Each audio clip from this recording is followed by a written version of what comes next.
విషయం అర్థమైపోయింది. హ్మ్. లీడర్లు అనేవాళ్ళు ఉండాలి. ఆయన వ్యూహం ఏంటంటే ఆయన ఏం చెప్తే అదే వ్యూహం. హ్మ్. వ్యూహం అంటే ఇవాళ కాకపోతే రేపు పార్టీ ఎదుగుదలకి. హ్మ్. ఆయన వ్యూహం ఏంటంటే 10 ఏళ్ల తర్వాత కూడా పార్టీ ఎక్కడుందనేది ఆలోచించుకోవాల్సిన వ్యూహం. హ్మ్. హ్మ్. కాబట్టి ఇప్పుడు ఇంకా ఆయన నమ్ముకునే కంటే సావో రేవో తేల్చుకోవడానికి ఒకటి ప్రిపేర్డు. రెండవది కుల సమీకరణాలని ఎక్కువగా బీసీ సమీకరణాలని మార్కెట్ చేస్తున్నది వైసీపీ. హ్మ్. రెడ్డి సామాజిక వర్గం అంటే దాన్ని ఏమంటామంటే మనం ఒక పొలిటికల్ రెవల్యూషన్. హ్మ్.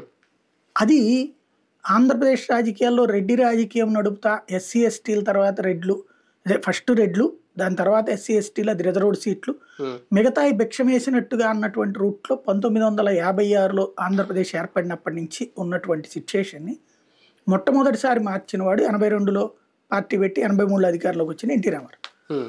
అంతకుముందు రానటువంటి సామాజిక వర్గాల వాళ్ళందరికీ తీసుకొచ్చి ఇచ్చుకొచ్చారు. హ్మ్. అప్పుడే కదా ఒక గాలిముద్దు కృష్ణనాయుడు, బొజ్జల గోపాలకృష్ణారెడ్డిలు ఇట్లాంటి హ్మ్. సరే కమ్మ సామాజిక వర్గం నుంచి గౌరంట్ల బుచ్చి చౌదరులు ఈ పక్కన పెట్టేసాయి. అవును. హ్మ్. మిగతాదంతా బీసీ నాయకులు అనేక మంది, అట్లాగే ఎస్సీ నాయకులు మోత్కుపల్లి నరసింహులు లాంటి వాళ్ళు, లేకపోతే తలసాని శ్రీనివాస్ యాదవ్ లాంటి వాళ్ళు, హ్మ్. కేసీఆర్ లాంటి వాళ్ళు, ఏ ఏ వర్గాలైతే రాజ్యాధికారానికి దూరంగా ఉన్న వర్గాలు తొలిసారి ఒక రాజకీయ విప్లవం తీసుకొచ్చి వాళ్ళందరినీ రాజకీయాల్లోకి తీసుకురావడం, అందులో డబ్బున్నోడని కాదు ఆ రోజున ఆయన పట్టుకొచ్చింది.